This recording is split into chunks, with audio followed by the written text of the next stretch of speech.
చెప్పింది ఒకటి చేసింది మరొకటి. మాజీ ముఖ్యమంత్రి కేసీఆర్ జమానాలో జరిగిన వ్యవహారాలు ఒక్కొక్కటిగా వెలుగులోకి వస్తున్నాయి. కేసీఆర్ హయాంలో విచ్చలవిడి ఖర్చులను ప్రస్తుత రేవంత్ రెడ్డి ప్రభుత్వం తవ్వితీస్తోంది.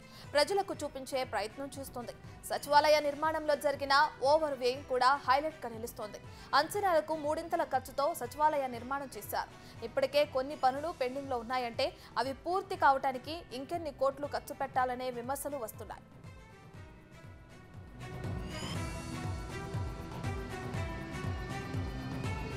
ఉన్న బిల్డింగ్లు కూలగొట్టి కొత్త సచివాలయం నిర్మించాలన్న కేసీఆర్ ఆలోచనలే అప్పట్లో విమర్శలకు దారితీసింది. వాస్తు దోషం ఉందంటూ ప్రజాధనాన్ని దుర్వినియోగం చేస్తున్నారని ఆరోపణలు వచ్చాయి.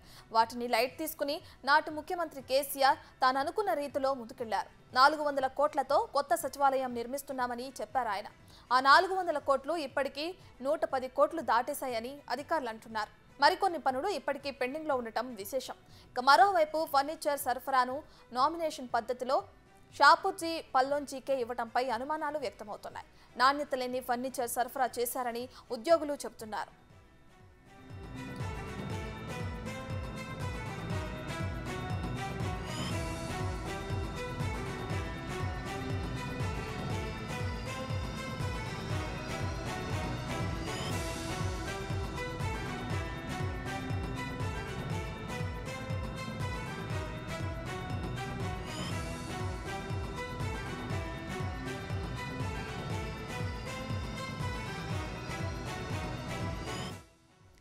ఇప్పటికి జరిగిన వ్యయం ఒక ఎత్తైతే ఇప్పటికీ బిల్లులు పెండింగ్ లో ఉన్నాయని అధికారులు గుర్తు చేస్తున్నారు. పెండింగ్ లో బిల్లుల విలువ 400 కోట్ల రూపాయలుగా చెప్తున్నారు.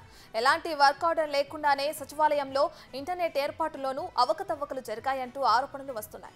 మరోవైపు సచివాలయ నిర్మాణం నాసిరకంగా ఉందంటున్నారు అక్కడ పనిచేస్తున్న ఉద్యోగులు. గట్టిగా 2 రోజులు కుండపోత వర్షాలు కురిస్తే నిర్మాణంలోని లోపాలు బయటపడతాయని భవన నిర్మాణ రంగ నిపుణులు అభిప్రాయపడుతున్నారు. సచివాలయం నిర్మాణ ఖర్చును సమీక్షించాలనే డిమాండ్లు కూడా వినిపిస్తున్నాయి.